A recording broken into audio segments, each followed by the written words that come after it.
Hello, ഇന്ന് രാവിലെ അതാ നമുക്ക് നല്ല തേങ്ങ അരച്ച് വെച്ച ബീഫ് കറി പൂരിയായിരുന്നു കേട്ടോ.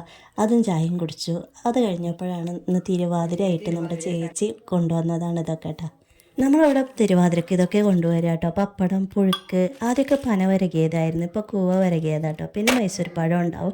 നല്ല ടേസ്റ്റാണ് ഇതൊക്കെ കൂടെ കൂട്ടിയിട്ട് കഴിക്കാനായിട്ട്. അപ്പോൾ കണ്ടോ പുഴുക്കുന്ന കാവി പറക്കണുണ്ട് കേട്ടോ. അപ്പോൾ മോന് കൊണ്ടുപോകാൻ വേണ്ടിയിട്ട് നമ്മൾ ഉണ്ടാക്കിയിട്ടുള്ളത് കിഴങ്ങ് ഫ്രൈ, മാന്തൽ ഫ്രൈ ഒക്കെയാണ് മോൻ ഉണ്ടാക്കിയിട്ടുള്ളത് കേട്ടോ. അപ്പോൾ പുഴുക്ക് കിട്ടിയപ്പോൾ അമ്മ ഇല വാട്ടി കൊണ്ടുവന്ന് ചോറിൻ്റെ മുകളിൽ ഇല വെച്ച് അതിൻ്റെ മുകളിൽ പുഴുക്കിട്ടിട്ട് ഇങ്ങനെ മടക്കിയിട്ട് പിന്നെ അതിൻ്റെ സൈഡിലായിട്ട് കിഴങ്ങ് പൊരിച്ചതും മുകളിലായിട്ട് ഫിഷ് ഫ്രൈ ഇട്ട് കൊടുത്തിട്ടുണ്ട്.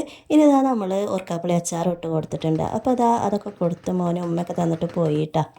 ഇന്ന് നമ്മൾ മലപ്പുറം സ്പെഷ്യൽ പുളിഞ്ചാറും കൂടെ ഉണ്ടാക്കിയിട്ടുണ്ട്. അത് കൂട്ടിയിട്ട് നമ്മളിതാ ചോറ് കഴിക്കാൻ. അവൻ്റെ ഫ്രണ്ടും ഫുട്ബോൾ കളിക്കായിരുന്നു ഇതുവരെ. അപ്പോൾ അവർക്ക് കഞ്ഞി മതി എന്ന് പറഞ്ഞിട്ട് പുഴുക്കും മീനും കഞ്ഞിയും കൂടെ കുടിക്കുകയാണ്. പിന്നെ അതാ ഉറങ്ങി എണീറ്റ ശേഷം ഞാൻ കൂവ വരകിയതും പുഴുക്കും പപ്പടവും പഴം കൂടെ കൂട്ടിയിട്ട് കഴിക്കുകയാണ്. നല്ല ടേസ്റ്റ് ആയിരുന്നു ഇതുപോലെ കഴിക്കാനായിട്ട്. അപ്പോൾ ഇത്രയേ ഉള്ളൂ ഇന്നത്തെ ഞങ്ങളുടെ കുഞ്ഞു വ്ളോഗ്. ഇഷ്ടമായിട്ടുണ്ടെങ്കിൽ എല്ലാവരും ഒന്ന് സപ്പോർട്ട് ചെയ്യാൻ മറക്കല്ലേ.